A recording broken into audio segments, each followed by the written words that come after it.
Visakha police కమిషనరేట్లో పోలీసులు భారీగా cell ఫోన్లను రికవరీ చేశారు. విశాఖ పోలీస్ కమిషనరేట్లో పోలీసులు భారీగా సెల్ ఫోన్లను రికవరీ చేశారు. సెప్టెంబర్ నెలలో చోరీకి గురైన సెల్ ఫోన్లు, బంగారు ఆభరణాలను పోలీసులు రికవరీ చేశారు. 44 లక్షల రూపాయల విలువైన 287 సెల్ ఫోన్లను, 2 కేజీల 200 గ్రాముల బంగారు ఆభరణాలను పోలీసులు స్వాధీనం చేసుకున్నారు. సెల్ ఫోన్లు, బంగారు ఆభరణాలను సంబంధిత బాధితులకు విశాఖ కమిషనర్ శంఖపత్ర బాగ్చి అందజేశారు.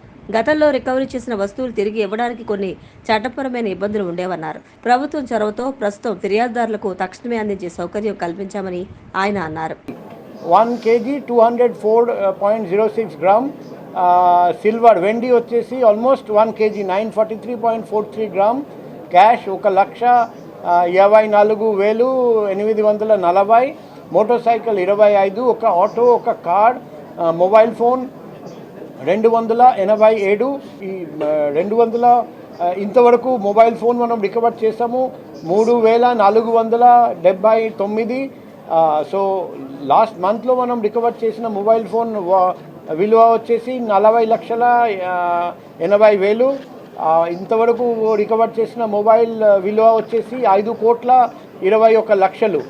సో టోటల్ చాలా 71 అఫెండర్స్ని అరెస్ట్ చేయడం జరిగింది. ఇది లాస్ట్ మంత్ చూస్తే ఆగస్ట్లో 60,000, 60 లక్షలు, 62,100 రూపాయలు వాట్ ప్రాపర్టీ రికవర్ చేయడం జరిగింది.